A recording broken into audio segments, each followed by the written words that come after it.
Hello, YouTube! My name is rhianaB, and welcome back to another episode of my RuPaul Drag Race All-Star review. So obviously, well, maybe not totally obvious by my wear, but my makeup is inspired by the runway, which is Red for Filth. And I decided to go with, I honestly thought about doing a monochromatic makeup challenge and then do a video on it as well with doing red makeup, but I decided just to do red themed makeup, a lot of red today, and wearing a red shirt. I've got red nails on, and I haven't actually worn legit nail polish in my hands in a long time, so it feels weird having it on my hands, but I've got red nails on, red shirt, I got red earrings on as well. Of course, my red hair counts, so that is my look for today, so let's delve right into the episode. So everyone is obviously really shook after the self-elimination of Ben de la Creme last week, and everyone is just really on edge. Morgan, though, although she's happy to be back and she's happy that Ben picked her, she does feel like, I don't really use the word cop-out, but it does feel like a cop-out in the fact that, you know, she gave Morgan this chance, but then she eliminates herself. So she does have a little talk about that, and then, of course, Trixie makes the point, now that Ben's gone, and she was like a surefire winner for this season, now it's just open to everyone. Anyone has a better shot, although I don't quite agree with that, but I'll get to that later. And Miss Veteran Winner decides to not tell everyone who she decided to send home, out of respect for Ben. And honestly, I call BS on that. I'm sorry, girl. I call BS on that because you just don't want to make yourself look bad. You are literally the closest thing to Ben now that she's not here. You are someone who's trying to keep a good image. You are trying not to make anyone pissed off at you. Girl, it's a drag competition. Just go ahead and tell everyone. I mean, really, is it that big of a deal? So the next day we have a special guest, and it is Congresswoman Nancy Pelosi, who I thought was going to do something with a mini challenge because it's so cool that she is on RuPaul Drag Race, giving her what she's done and, you know, everything that she's stood for in her Congress career. That didn't really make any sense, but you know what I mean. I just wish that there would be some sort of like a mini challenge or something, because it felt like it was like a plug for voting, which is well and good. I mean, it's good that we're promoting younger audiences who watch Drag Race mostly to say go out and go vote, but I just felt like it was like a constant this episode, and it bothered me a little bit because it really had nothing to do with the challenge at hand, which, by the way, the maxi challenge is, and I need to actually read for this, my best squirrel friend's dragsmaid's wedding trip. That is a mouthful and a half. I understand that it's like my best friend's wedding, bridesmaids, and I actually don't know what the trip part is. So someone, if you know what the trip part of the title meant, leave those in the comments because I actually don't know what that means. And I was so like, I loved the roles. I loved all the roles. So we had Sharon Frockovich, which is obviously a play on Julia Roberts playing Erin Brockovich. We have the Queen, which is obviously based off Helen Mirren's The Queen. We had Octavia instead of Octavia Spencer. Then we had Beige Swan, obviously play on Natalie Portman's Black Swan. And finally we have Lala, which is based off of Emma Stone in La La Land. I love the play with like these Oscar-winning roles. I feel like that was just a cool little nod, especially since we just had the Oscars about a week or two ago. So I felt like that was a really nice tie. And for a coming home present, Ru decides to let Morgan pick the roles for herself and the other queens. So after all the roles had been cast, we end up with Shangela being Octavia, Kennedy as Lala, Trixie as Sharon Frockovich, Morgan as Beige Swan, and BB the Queen. Now, there was a little bit of a thing with Trixie because she wanted to play the Beige Swan, or she could have played Lala, but Morgan obviously doesn't give it to her. She gives Sharon Frockovich the role to Trixie. I'm not making much sense today anyway. I'm gonna try to do better at that.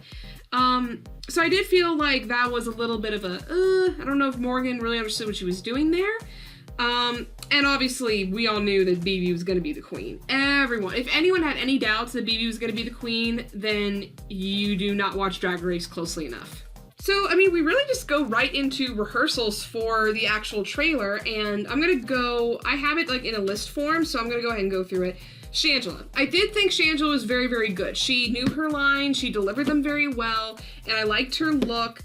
I will agree, because there were a couple of critiques that it was just Shangela being Shangela. And in a way that's true, but honestly, with the role of Octavia, it's something that Shangela can play up as being herself. You know what I mean? It's not like a super, like, method character type of a thing like what the other girls had to do. It was very much something Shangela could portray. So I did like Shangela's. And then BB's up next. BB, I mean, she was in character to an extent. Her look was very on point for a queen, especially since she's playing off of Queen Elizabeth. But she was very soft-spoken. She wasn't draggy enough. She wasn't pushing the envelope. She was very stiff, and I think Shangela was the one who made the quote saying, like, you know, it's BB being BB. You know, it's not like, I mean, it's just BB being BB. What can you say? I just didn't like it. It was just too mellow. It wasn't enough, especially when you're in top 5. You should be playing it up to the best of your ability, you know, and at least you can give an effort for trying. You know, it's like, it just wasn't good. Next up, we have Trixie, and automatically I'm like, that look. Her whole entire look. She had the big fake boobs. She had a little baby on her arm, dressed probably a little more slutty than Erin Brockovich did in the movie, but it definitely played upon the character. She took it that extra step. She was funny. She delivered her lines. I thought Trixie was the best of the night by far. Kennedy was up next, and I just did not like it. It was very, very sloppy to me. To me, it was like she was just stumbling around and just doing a weird thing that had no connection to La La Land or Emma Stone's character at all. It was, and the thing is, this was a role that was almost perfect for her because it's a dancey, singy type of a character, which Kennedy usually is half the time. And I'm just like, how can you mess that up? I was just like, I was very, very confused. And also, I just put it was not memorable. It was sloppy and it was not memorable. 2 words that you don't want to be associated with. And then finally, we had Morgan. And when she first stepped out, I liked her look. It did look beige swan. And I loved her makeup. The problem was, she came out and didn't say a word. And for a second, I thought, does she not have lines like everyone else? Or is she just, you know, doing her ballet thing across the room? And then she was struggling with standing out. And we finally ended up with hisses and a quack. And honestly, I mean, I laughed when she did the quacks when the trailer was actually finished, but I'm like, you're a swan who quacks. I don't really get it. And obviously the theme of the runway, based on my makeup, and I already said earlier, was Red for Filth. I have a question. Does anyone else think that this challenge was slightly based off of Alaska in season 5 when she did her perfume ad and it was called Red for Filth? Was that inspired by that at all? Or was it just a random play on words for the challenge? And also, are we gonna have like every single color of the rainbow featured in a runway? Because we had green in season 7, and now we have red in All Stars 3. So what, in like season 10 or 11, since 10's coming up, is it gonna be blue? Is it gonna be pink? Is it gonna be orange? I'm like, oh wait, no, have they not done pink? I don't remember if they've done pink. Let me know though. So, our mirror moments for the week. We did have Trixie kind of reflect on how she felt after Adam Lambert kind of told her that he found her to be a little standoffish. And it was actually interesting seeing Trixie talk about this because I feel like I can understand where she's coming from in the sense that, you know, she has been told about this in the past and that it's just a part of her personality that's just like, I would say it's more like a wall, like a shield of some sort to like protect her from like really harsh criticism or stuff like that. So I thought that was a really interesting thing for her to talk about. And also I love the fact that she's like, I'm an old white dude who doesn't like to give hugs because I thought that was funny. And then Shangela confronts BB, I think in a joking manner, but mostly to call her bougie and very like, kind of like, Miss Pristine and, you know, like I am the queen type of a thing. And I totally agree with Shangela. She does act like she's high and mighty. And I don't know if that's her persona based off of her drag character or if it's just her thinking she literally is better than everyone. Because if that's the case, she's not only Ben 2.0 for trying to put on an image, but she's Milk 2.0 because she feels like she's high above everyone else. And that is a combination of traits that can definitely put you off to other girls. And then we have a little bit of a more sadder moment with Kennedy saying that, you know, she's never, since season 7, she's never been like the standout star. It's always been Pearl and Ginger and Violet and not her, and she was in the top 4. And I honestly, I agree that she is a second thought, in her words. Because the thing is, Kennedy, you have not been memorable at all, at least in this season. In season 7, you had your moments when you sang Cha-Cha Heels, when you were Little Richard in Snatch Game, you had your moments. But other than that, there's nothing else that I've seen. Well, okay, you did have the moment in the Bitchler. That was hilarious. But other than that, you have not been memorable at all, girl. You need to step it up if you want to be, you know, portrayed as someone who is a first thought. But you have not been memorable. So you need to step it up a little bit or do something different because it's just not working for some of us. Obviously, there's fans who love Kennedy, and I'm just not one of them because I am not motivated or moved by what she does. And I'm sorry to be harsh, but that's honestly the way I feel about it. So going through the runway, first off, we start with BB Zahara Benet. Finally, BB gets a runway that I really, really like. I actually really liked this runway. It's very different for BB. This is basically kind of like a combination of Shay and Valentina's looks from season 9 when they did the Club Kid look, because Shay covered her entire face and the structure of the look looks very much like what Valentina wore. I love it. I like the fact that she just took a risk, did something that she would probably not really do. So this is the first time that I actually, well, probably the second time that I give BB higher up on the runway look. I actually really, really liked this. Next up is Kennedy. And again, I've been saying this all season long. It's pretty, it's gorgeous on her body, but there's nothing else besides that for me to give a good critique about. It is too boring. I think it's a beautiful dress, probably one of the more beautiful she's worn this season. It's not wowing me. She's not taking that step to wow someone like me who likes big, outlandish, bold. At least BB this week finally stepped up her game with her runway. With Kennedy, she just stays in a safe zone, and it's just so boring. So I gave her middle of the road because it was a pretty dress, but again, it's just not enough. Next up is Morgan, and this look I absolutely loved. I loved the plaid, I loved the poofy skirt, I loved that she still had her big fake boobs, the hair was cute, I loved the sleeve, I don't know, and the shoes I thought really, really worked. I just really, really liked this look, so I did give her a good runway. Next up is Shangela, and automatically the first thing I think of is this is Vivacious times 1,000, because Vivacious, if you remember in season 6, she had this like the red jumpsuit and the spikes, kind of looking like a bacteria or an amoeba or something like that. I can't remember how she described it, but it was literally that times 1,000, because it's like 10 times more of the spikes.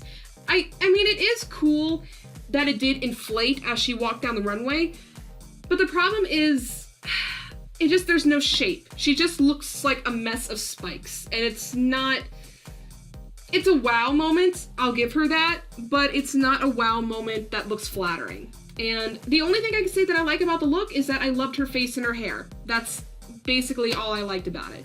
Other than that, I give her points for creativity, but I did give her the worst score just because I just can't get over the fact that it's just so shapeless. And finally, we have Trixie Mattel, and this was my favorite look of the night. This was my favorite look. It's so cute. It's so Trixie with the book. Like, I love the books on top of her head because it's also read for filth, like reading, like as a book. So I love the fact she took that into it. Plus, it's a red outfit theme as well. The gloves, the shoes, the body is snatched. Everything is on point. The makeup is flawless as usual. I love the glasses. So not only was Trixie my favorite in the acting challenge, but she was also my favorite on the runway. So our tops were Shangela and Trixie, which was very apparent, and I think I even called this when I was going over what was going to happen this week last review. I called that it was going to be Trixie and Shangela, and obviously everyone who wasn't on the top, they were on the bottom, and that's BB, Kennedy, and Morgan. In deliberation, technically BB does have the better track record. She is not, this is her first time in the bottom. She has won 1 or 2 challenges, or was in the top, and then the rest of the time she was safe. She does have the better track record. However, I feel like she just isn't pushing the boundary for me, and that's an issue I've had with her all throughout the season. Same thing with Kennedy, and Kennedy actually has the worst track record. She is the one who actually had the worst by far. She's been in the bottom the most. She has won, but she has been in the bottom, so she has the worst track record. And honestly, I just don't think, I don't see Kennedy as my top 4. Not my top 4 that I would have picked from the beginning. And also, what in the hell was up with the whole BB not knowing who Ornacia was, and Kennedy not knowing what the hell a meme was? I mean, come on, I know you two are older queens, but you don't keep up with, you know, general knowledge of pop culture. It's just like how? I mean, it's easy for me to say that I'm surrounded by memes 24/7. I'm on YouTube, I have social media, I know what memes are. I have to know what memes are because if I didn't, I wouldn't really be calling myself a YouTuber or someone who uses social media, you know? But also just the fact being that, how does BB not know Ornacia? That was one of the best things from season 6. And for those of you who don't know, and I will reiterate, that Ornacia was the fake head that was on top of Vivacious's head in the first episode of season 6. And it became a huge thing throughout, kind of like what happened with Little Pound Cake. Ornacia kind of became its own entity and became like a joke or like a funny kind of thing from Drag Race. So I just don't understand how these two did not understand any of this. So I'm just like, oy vey. So while Shangela is talking to Kennedy, it is very obvious that Shangela is not going to send Kennedy home. I think Shangela at one point did save Kennedy, and I can't remember, I don't think it was vice versa, but Shangela sees Kennedy as being an ally in Survivor terms, like an ally in her alliance and stuff like that.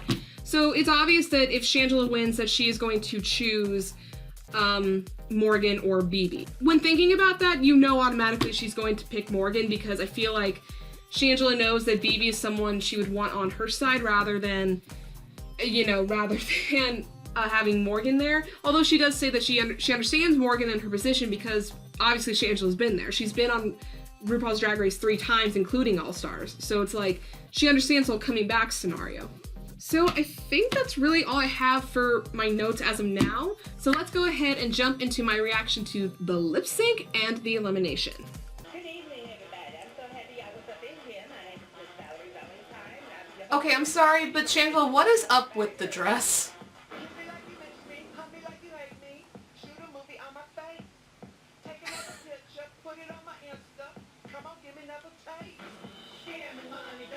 The mind. Okay, I knew. What the hell?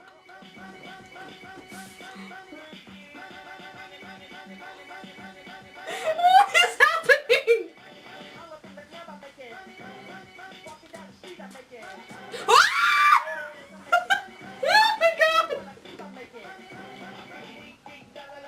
Oh my god! I'm sorry, I love you, Trixie, but this is too much.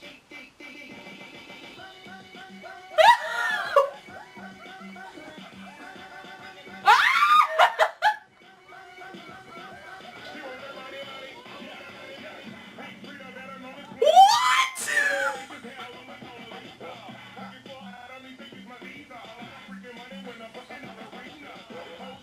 Oh my god. Oh god, her ass is about to pop out.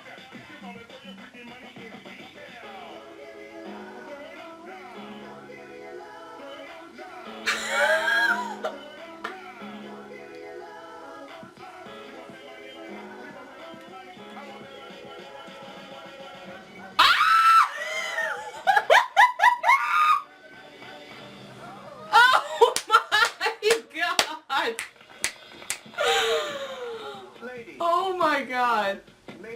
Oh, that was just too much. Too much. Not over until the fat lady shows. Angela, you are a winner. Jeez. Congratulations. You've earned a cash tip of $10,000. Alright. So it's gonna be Shangela, BB or Morgan. queen have you chosen to get the job? You know, Kennedy and BB and I have been here since day one, fighting to get to this top 5. And Morgan, I've known since I started my drag career almost 7 years ago.